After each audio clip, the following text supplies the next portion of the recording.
When it comes to human sexuality, few subjects are as whispered about, or misunderstood, as the act of swallowing semen.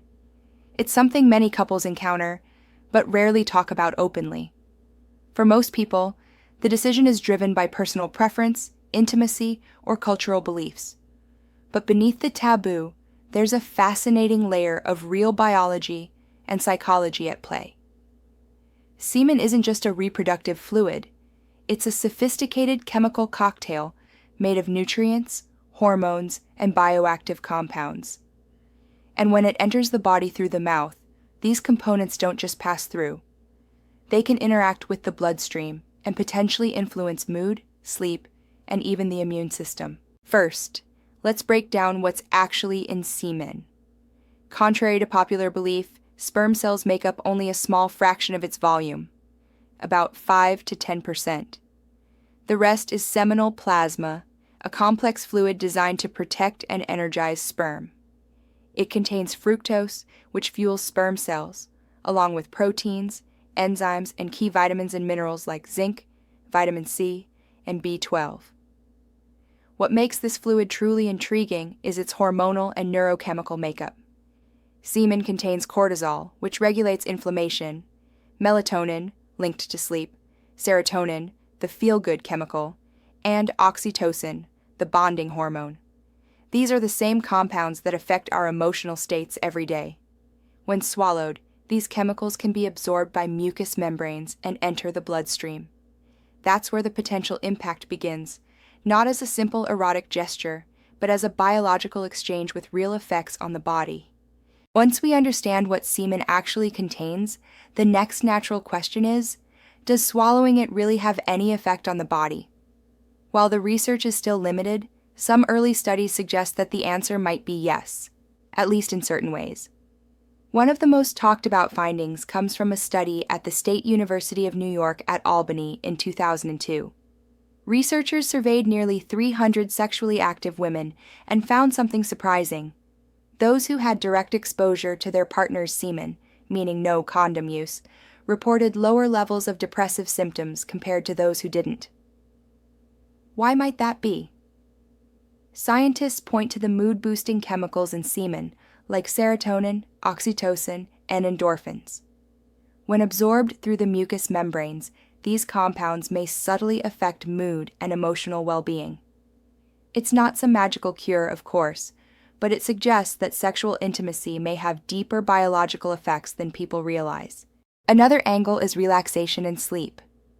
Semen contains melatonin, a hormone tied to regulating sleep cycles. It's not a sleeping pill, but it may contribute to the calm, sleepy feeling some people experience after sex. Combined with the bonding effects of oxytocin, this could help explain why intimacy often leaves people more relaxed and emotionally connected.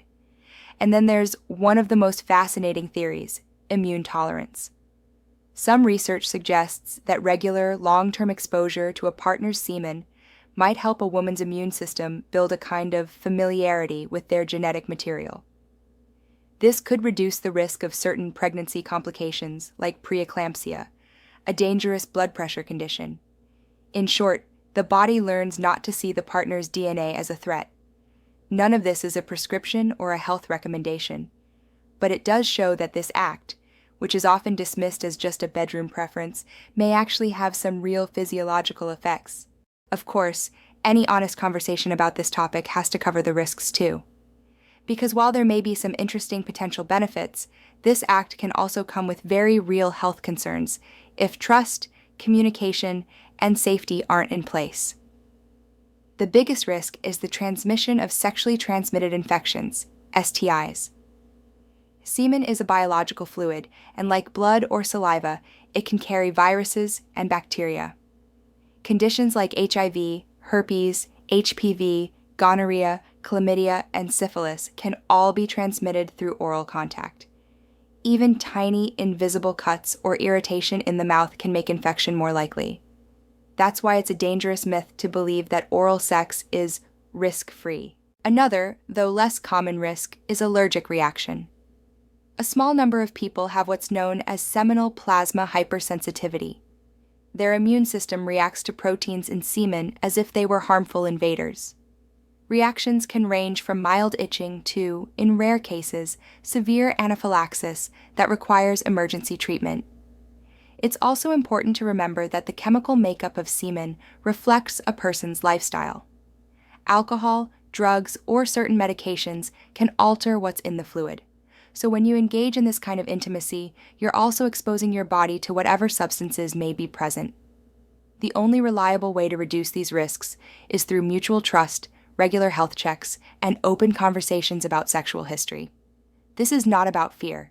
It's about making informed choices. So, where does this leave us? Swallowing semen isn't just a yes or no issue. It's a biological exchange with both potential upsides and very real risks. Understanding what's happening in your body allows you to choose based on knowledge, not myths, shame, or pressure. If you're in a trusting, safe relationship, this can be one intimate way of connecting. But like everything else in sex and health, consent, safety, and respect come first. If you found this conversation valuable, follow the channel for more science-based, respectful discussions on intimacy, health, and human connection.